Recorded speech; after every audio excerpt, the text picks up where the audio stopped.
L'Agence régionale de santé a identifié le déploiement de la téléimagerie comme une action phare de son projet régional de santé. L'enjeu est bien d'améliorer l'accès du patient à l'expertise médicale via la télémédecine, aussi bien dans le cas des urgences que dans les activités programmées. L'objectif est donc de favoriser l'articulation territoriale entre le lieu d'exploration radiologique et le lieu d'expertise disponible dans le cadre d'une dynamique de coopération associant le secteur privé et public basé sur un projet médical commun. Donc le GCS travaille main dans la main avec l'ensemble des parties prenantes, les radiologues, qu'ils soient publics ou libéraux, les directions d'établissement et les professionnels de santé.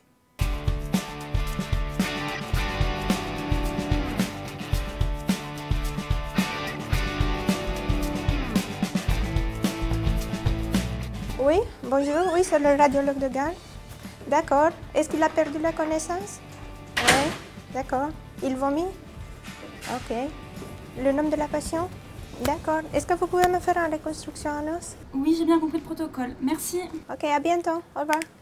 Les principes clés de la déontologie en téléradiologie, c'est d'abord et essentiellement le bénéfice pour le patient et que l'ensemble de ces technologies-là soient utilisées avec l'accord, avec l'assentiment du patient et que tous les éléments retirés sont au bénéfice essentiel du patient. Mais également, l'intérêt est pour les professionnels de santé qui doivent être informés, intéressés de cette technologie-là.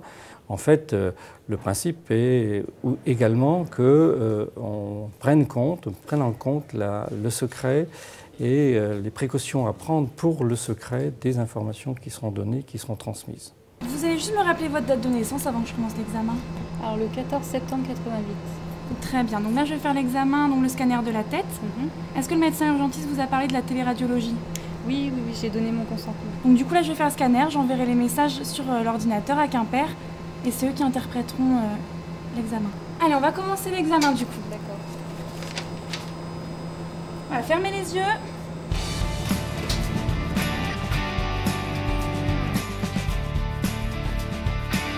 On va commencer l'examen, vous bougez plus maintenant.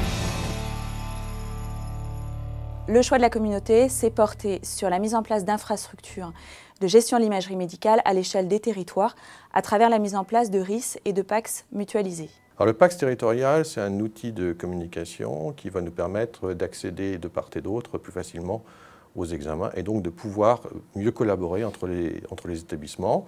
Alors, cette collaboration peut résoudre en partie des problèmes démographiques, mais peut aussi participer à l'hyperspécialisation qui n'est pas forcément accessible partout.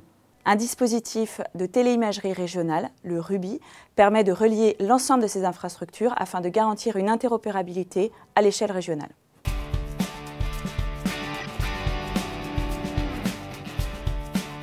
C'est bon Madame Durand, le scanner est terminé.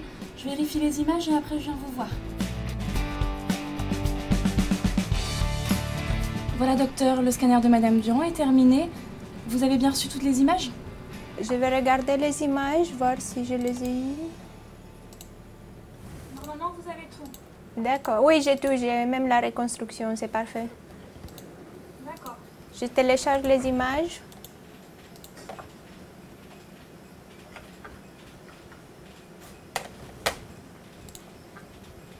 J'ouvre la dictée.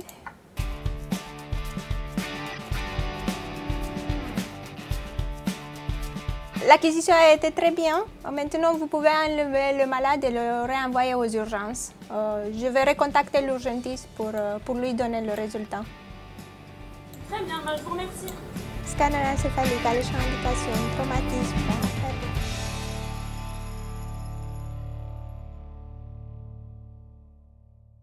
Au-delà de l'engagement de l'ensemble des personnels médicaux engagés dans le projet, il a fallu revoir l'ensemble des processus de travail liés à notre activité pour que l'activité de téléradiologie en imagerie médicale dans le cadre de la permanence des soins et en scanographie puisse faire l'objet, si vous voulez, d'un développement qui soit coopératif et accepté par tous.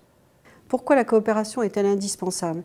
Elle permet aux acteurs qui ont des compétences de les mettre en mouvement et donc de répondre aux besoins de la population. Répondre aux besoins, ça veut dire répondre aux besoins dans le cadre des pathologies chroniques, dans le cadre du vieillissement de la population, Ces besoins de prise en charge dans le cadre des parcours de santé exigent absolument une imagerie d'expertise et aucun établissement, aucune structure privée ne peut assurer avoir toutes ces expertises. Et donc pour la mettre en mouvement, il faut que la coopération et il faut que notre action de coordination soit celle qui permette d'offrir à la population une qualité d'imagerie et une qualité à laquelle je crois au niveau d'un territoire. Ainsi, un des moyens pour pérenniser l'activité de radiologie en Bretagne, particulièrement dans des centres de proximité, sera la téléradiologie, sous une forme ou sous une autre, comme le sera sans doute le partenariat avec les radiologues hospitaliers exerçant dans des hôpitaux de villes moyennes.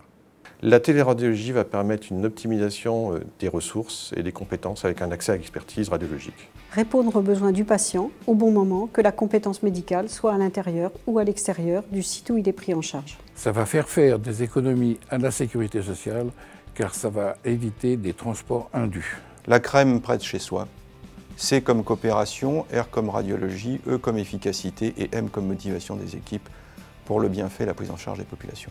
Meilleure qualité des soins, meilleur diagnostic, meilleure prise en charge et meilleur accès aux soins. Elle sera l'outil de la pérennité de l'offre de soins radiologiques en Bretagne. Pour une meilleure utilisation de l'information médicale au service de la santé des Bretons.